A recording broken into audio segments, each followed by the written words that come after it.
And action! Goodbye, me!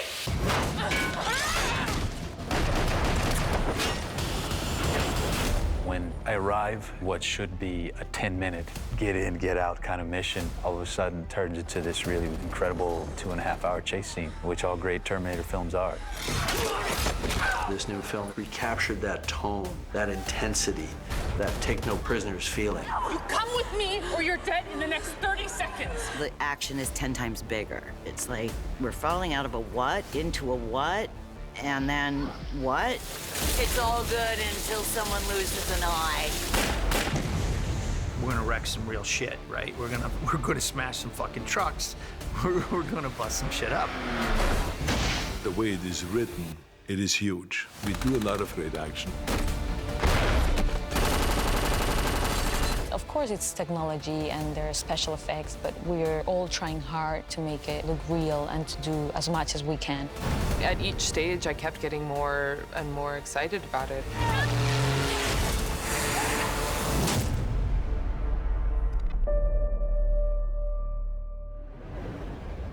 August 29th, 1997 was supposed to be Judgment Day. My son and I stopped that. Saved 3 billion people. Where's your son now? Skynet had sent several Terminators to hunt him. One finally caught up with us and carried out orders from a future that never happened. Pretty much everybody in the writer's room thought that the idea of John Connor had been explored quite thoroughly, which is an opportunity because for me, it was always about Sarah. You know, John was just a kid with some potential, but I was more interested in the mother fighting for her child than I was in what the potential of the child could be. But in order to make way for this new future, you kind of have to be done with John. So what's the most dramatic and powerful way you can do that? It led inevitably to us clearing the board in that first scene, and it's pretty traumatic, and I think it really slaps the audience in the face and says, wake up, there's something new about to happen. The opening of the movie, we have a sequence where we essentially are back in time. We see young versions of the principal characters, and it's by far the hardest work we've done on digital humans. It's unbelievably difficult. ILM's working with a process where they're doing some facial tracking that they can actually apply to their models, and they're really pushing the boundaries to try to make that look as photoreal and believable for the audience as possible. And it's going to be difficult because everybody has been watching these movies for years and years and years, so we have to be spot on to really nail that sequence. We started off the process building our digital models and really just referencing the ages from Terminator 2. And that was great because we could actually take many shots from that film, line up our models, and just make sure that they matched. And that was a long and tedious process. We cast actors to play their bodies because we need bodies on set to perform, to light, to interact with each other physically and let the director direct. We typically will have our stars there if we can. So in this case, if we have Linda Hamilton, who's got her younger self, she was there to help us with coaching the body actor that'll play her body, essentially. Face replacement and body replacement. That is like a whole new world for me. They had a body double who doubled my body from 1991. And I got to sort of go, yeah, she looks right, she looks good. From Linda's perspective, you know, we get her performance and she delivers the lines, and then we use her to drive her younger self. We're so attuned just from an evolutionary standpoint to really identify anything that looks kind of unnatural. And we know in our minds, right, there's no way that we could have physically captured young Linda or Eddie. And so it's that kind of uncanny valley that really is hard to close the gap. But as each movie does it, it's becoming progressively better and better. And I feel like we've taken a leap on this one, and it looks great. Action! A lot of the movie takes place in Mexico and the southern U.S., and we couldn't go to Mexico for a variety of reasons, so we shot 30-some days in Spain. For set dressing and props and art direction, it was all sort of coming together and figuring out what are the flavors of those locations that we're shooting in Mexico and the Southwest. What do we want to portray on the screen and what parts of those places? Spain is a very good double for Mexico. It's often used because of the topography, the light, the shapes that you get. We'd managed to find probably around about 10 options for each of the locations in Spain. We sat down then with the director and went through those and then honed it down into 2 or 3 really, really good locations. When explaining the main character, Danny, her barrio where she lived, you need the audience to enjoy the feeling of being in Mexico. So you need to give them all those things that they don't really know. There's the people, there's sounds, there's smells, there's color. All of that you can put in a movie. Buenos días, Mona. Ay, siempre con tus flores. Siempre. ¿Quieres tu tortita de tamal? Ándale, le llevo una a Diego. I'm here at the Ramos house in Mexico. There's team art director and Nyla. They're working hard. I'm going to show you a little bit of our house. We are going to establish this relationship, this family, tons of people coming in and out. Can I get Danny's bag? This is the set, and that's Lee that is always working hard. This is my room. Welcome to Danny's room. Well, this is the very beginning of the film, one of the first scenes, and we are going to see how a normal day in the Ramos family is. Let's go, Diego. We're running late. Ya, Taquita.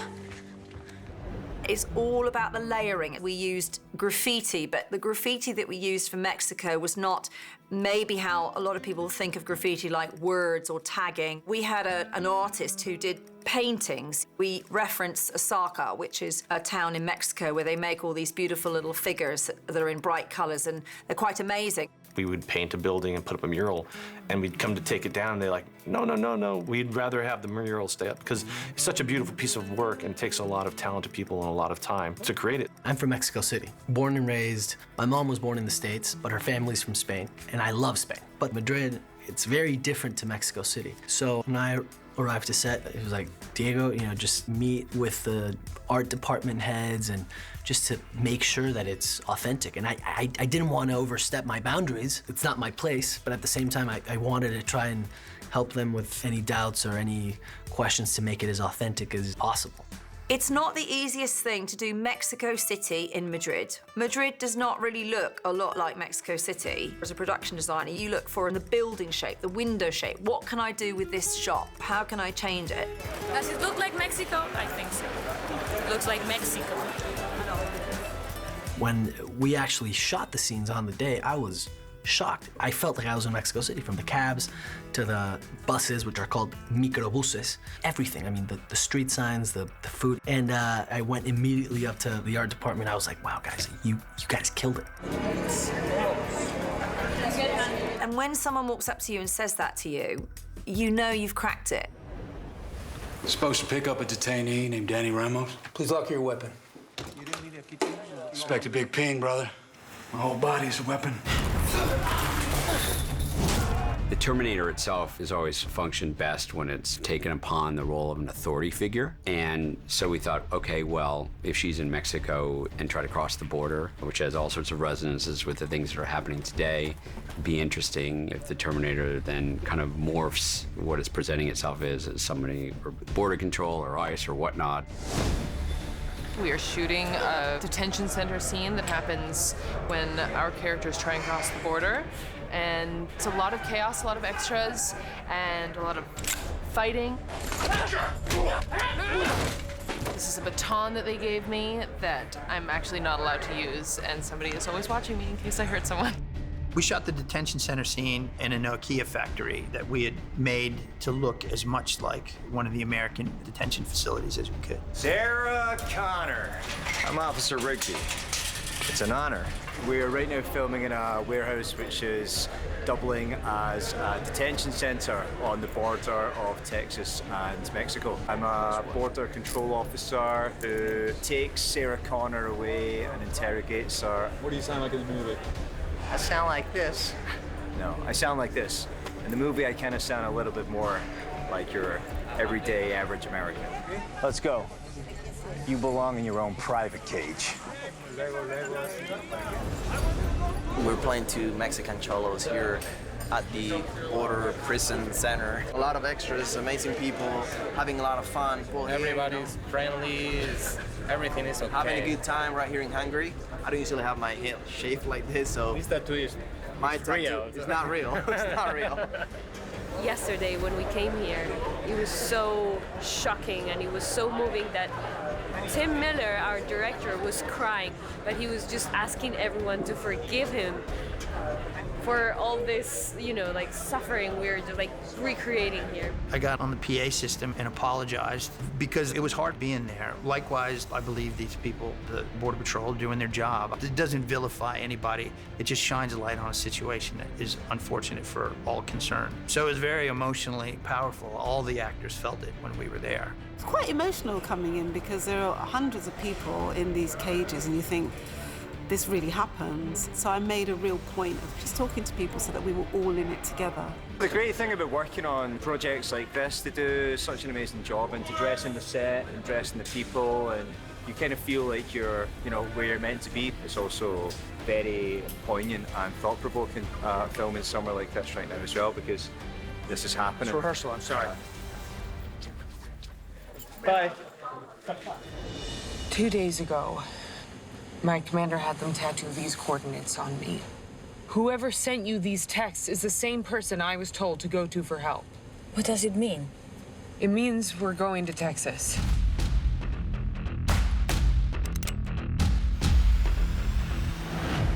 The T-800 cabin in the movie where Arnold and his family live was something that Tim wanted to be about a Terminator that has become as human as possible and lived the American dream or the human dream, but he wanted a specific feel. The T-800 cabin was quite an interesting set for me because you need to tell the story of, did they buy the house? You know, they bought a piece of land, they built something. The aging needs to be of that level. You need to show that. You need to tell the story of how he's learnt about people, reading, researching, traveling, whatever it is he's done. While raising Mateo, my son, I began to understand what I'd taken from you. You grew a conscience?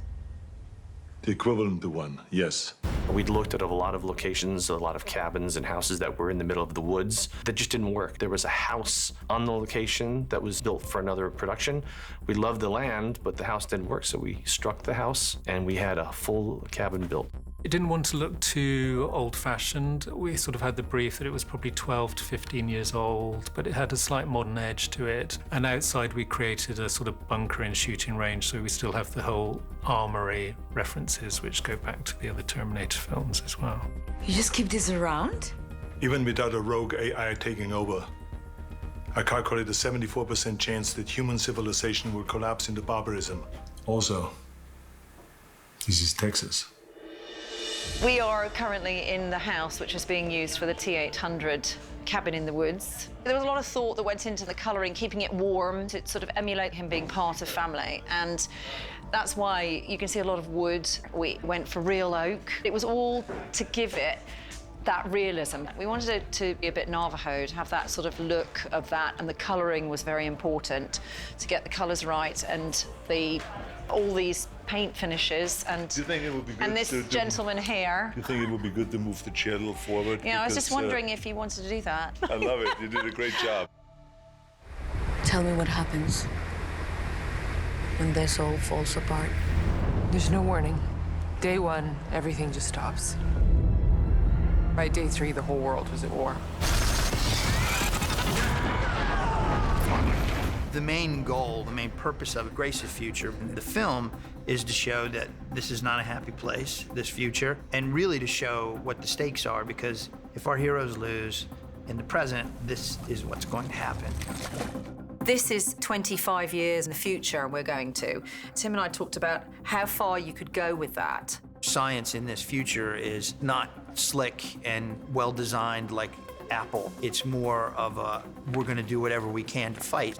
Obviously, with past Terminator movies, very iconic in terms of the battlefields of the future, this has a very different look about it. So the VFX were handled at Blur, and they went out and did some really cool things where they took drones out and they filmed this really big canyon and got a bunch of photography, essentially, and are using photogrammetry to create a real environment. So it looks super photoreal. It's a really amazing sequence that looks a little bit different than what we've seen in the past. It was a nice tease of our future soldiers and this amazing vehicle called the Dragonfly, which was a modern version of a troop carrier. We are 5 clicks out, carrying wounded precious cargo, over. We're inside what I've been told is called the Dragonfly, and it's a helicopter from the future, and it's hard to say what it's gonna look like, because it's all blue screen right now, but God, I can't wait to see it. With the Dragonfly, Tim made his decision that the way that it looked was going to be this quite sort of heavier, chunkier piece. They've just come from a mission, and they're landing back at the base when the Rev 7s catch up to them. We are dirtying, spritzing, blood, dirt, mud, all this good stuff. My friend Tom here noticed the scars. This is one of our flash forwards to the future, where the Resistance is trying to stay one step ahead of the horde of machines. And Tom here is one of the leaders, so just making him suitably a mess, because they've just been in battle.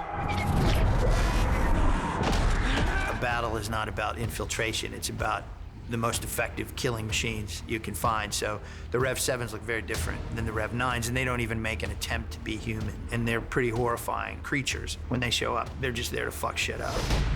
The Rev 7s are 7-foot-tall liquid metal and endoskeleton combined. Once you sort of decide on, we're gonna do the endoskeleton with liquid metal over top of it, then that kind of becomes the technological basis for everything Legion does in the future. So everything is that. And so I thought, how is it gonna kill people? It's gonna make these tentacles and fucking stab them to death. Humans have some weapons to fight back. They have these large rifles that fire these depleted uranium shells that are able to blow holes through them, but doesn't necessarily stop them.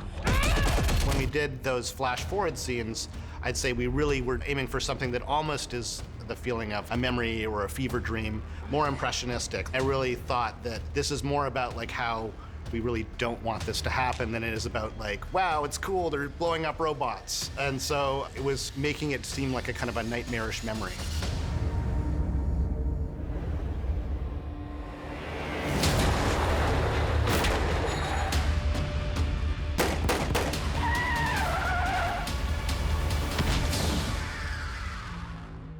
Because it's the Terminator series, when Tim came out and we jumped on the film together, he said, we have to do as much in camera as we can. Tim is very critical of making sure everything is real, the body positions are real, impacts are real, and it definitely makes a challenge. The roots of Terminator is in practical effects, and I didn't know as much about practical effects, so we brought in a lot of experts, like Graham Kelly, who was our action vehicles guy. He's done a lot of second unit. Phil Silvera, who was our second unit photographer and stunt coordinator. Phil's quite comfortable with big car action scenes, so I would write kind of what I want in general, and then these guys are gonna say, yeah, this is stupid, or that's been done before, or this is not possible, or here's how we make this cooler. Action! I'm really excited. We are here in the middle of the desert. It's really hot. I'm sweating, but I'm really excited because today we're having this really exciting scene with a car chase. You see like smoke. We have big explosions. The freeway location is a difficult place to film. We looked at around about 6 or 7 different freeways within Spain. There's so many different departments who are needed to be involved in that, including the stunts department and the rigs and special effects. They did an incredible job under really, really difficult circumstances, being out in the elements and shooting in heat. We're out in Murcia, which is a town in southern Spain, shooting our classic big rig Terminator chase. This is my baby. I haven't named her yet. I don't know, Big Bird maybe. So as you can see, we have a crew of about 300 today, all inclusive. We got our wonderful riggers here. Right behind us over here, let's swing around this way, is the target. My sole purpose is to extinguish the life form sitting in this vehicle here. When we were shooting the car chase, it was insane to see all the technology that they used for the actual stunt cars. And Graham Kelly, who's the actual stunt driver car specialist, he engineered this pod that was attached to an altered vehicle. So this car can't be driven? It can be driven as well. It can? As well, yeah. You can drive it from inside, and you can drive it from... And you can drive it from the back. In front of the camera that's on. The pod is really a driving position that's in a cage that we can connect to the controls of the vehicle and we can have it driving from any position on the truck or the F-150. It gives us more room for the camera around the actors, and they haven't got to drive. They're complete passengers in it, so they're able to act. We are shooting a driving sequence today that I thought I would be responsible for, but it turns out they built this custom sort of dune buggy attachment to put in front of the car and drive wildly while I do this with my arms, very believably. Here you see our pods. We got a pod up there. We got a pod here. That's so they can be operated by the actual professionals. I mean, if you've ever tried to drive a car from your bumper, I don't know if anyone ever has, but I imagine it's pretty difficult. I personally don't want to find out.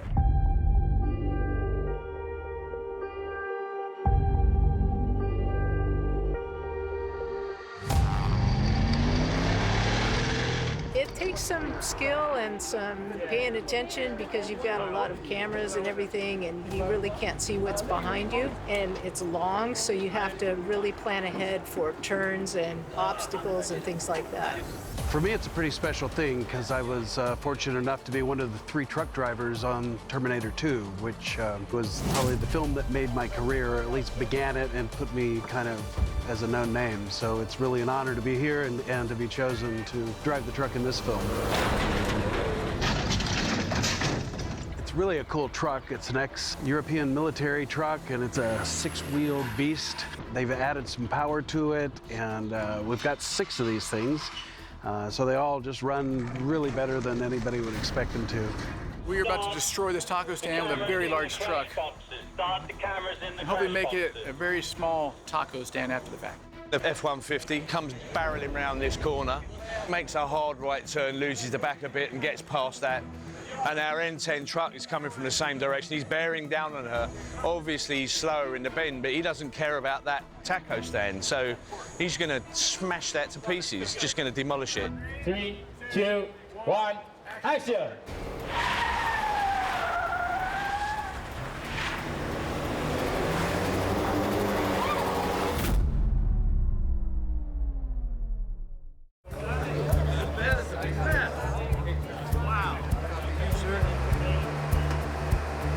Big, like burrito-sized tortilla decided that it wanted a close-up and completely covered B-cam.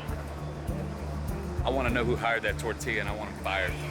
It's probably Tim Miller. Nothing like taking real cars and banging them up in chases, and we had stuff flying everywhere. The stunt team and our car prep team did an awesome job. Of course, there's times when you can't put a real human in that car because they're far too dangerous, where we have to step in, or we've got cables pulling cars for safety reasons, and we'll have to paint that stuff out. So that's the bulk of the visual effects work, but the fundamentals, it's all rooted in camera.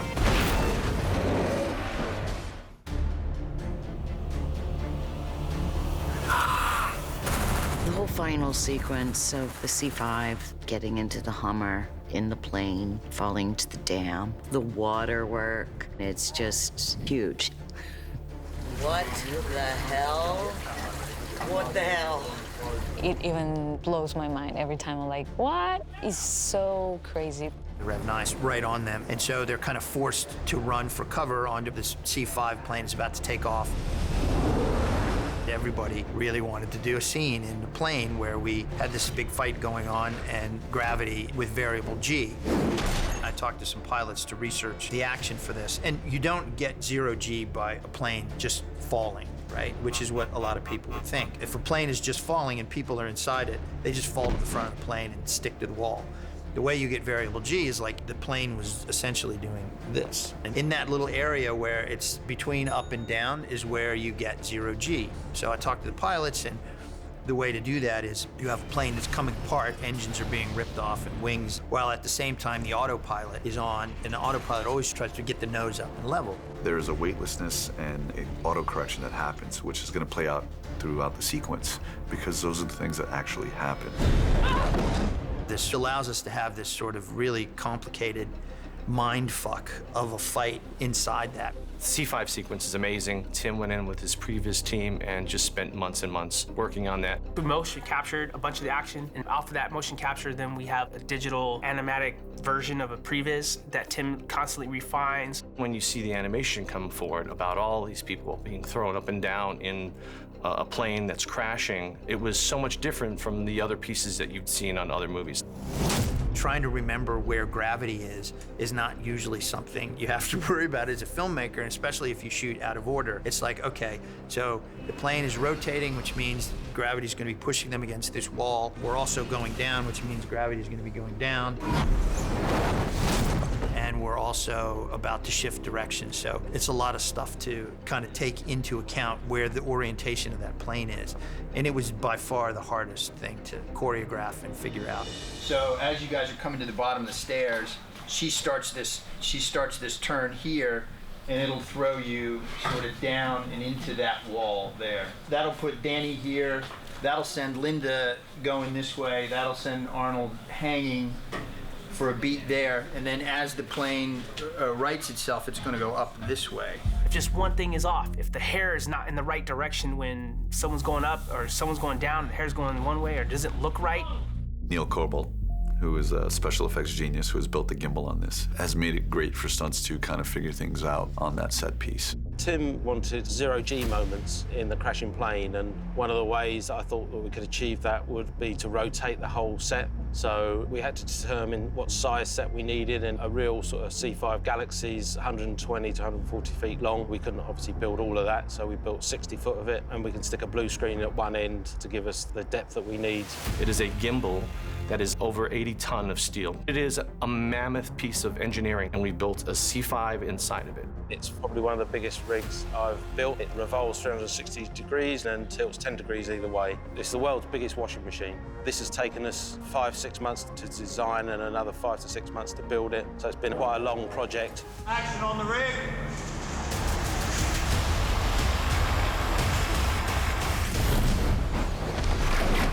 The C5 battle was one of our really challenging battle sequences, and there's just a huge mix of live action and digi-doubles and lots of effects mixed in.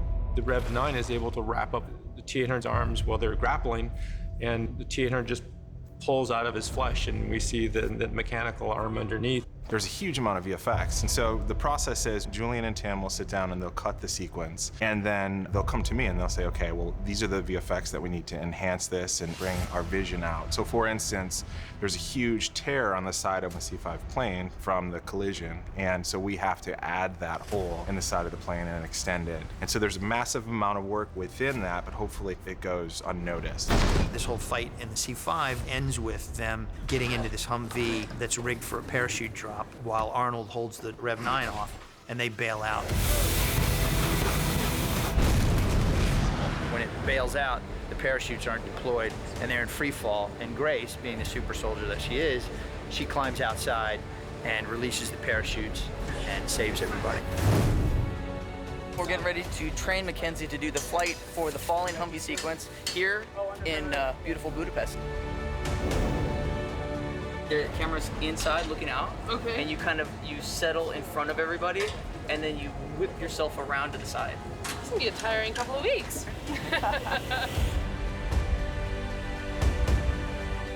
We are shooting a scene on wires outside of a Humvee where I'm holding onto it as it plummets down to earth. It's very fun to swing about up there and a little painful.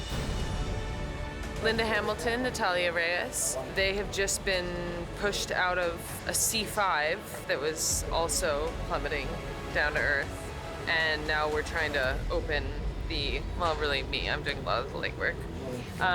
Open the parachutes so that they can land safely on the edge of a dam. This is for our high-speed winch system, so I'm able to actually fly her with this remote.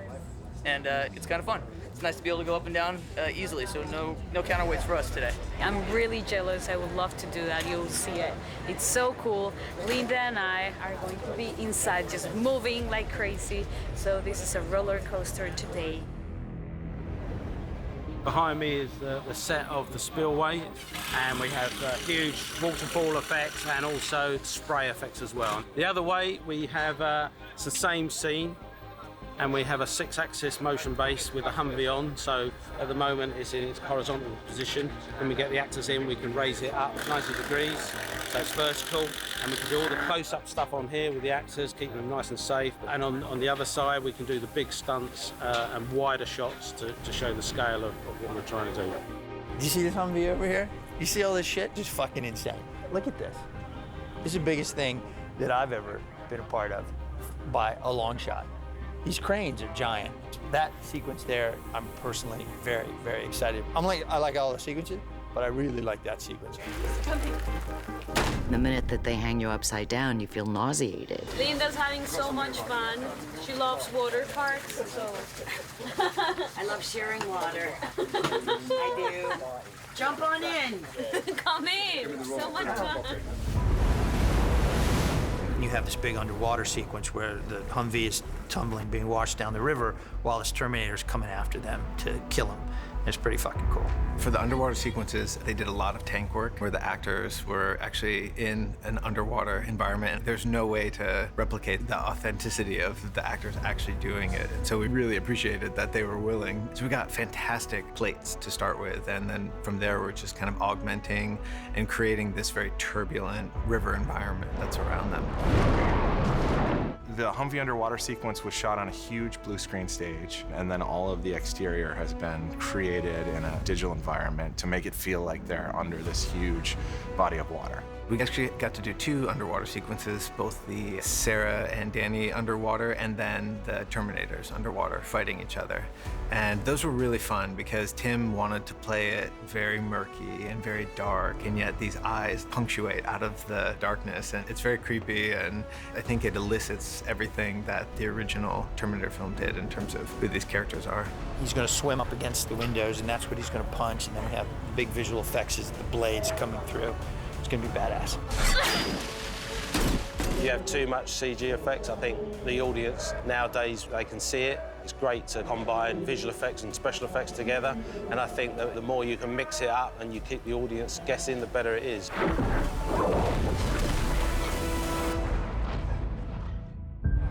Okay, I just want to say a few words because it's the last day. I want to say thank you very much. I'm very much aware of every single person here, of how much work that you put in to make this movie become a reality. Doesn't matter if it is wardrobe, if it is makeup, if it is hair, if it is stunt coordinating, stunt people. For me, the success of the movie is the hundreds of people that worked together and slaved away for months and months and months. So I just want you to know how much I appreciate all of your work. We love you. This was extraordinary. Thank you very much for all your work. Thank you. Woo!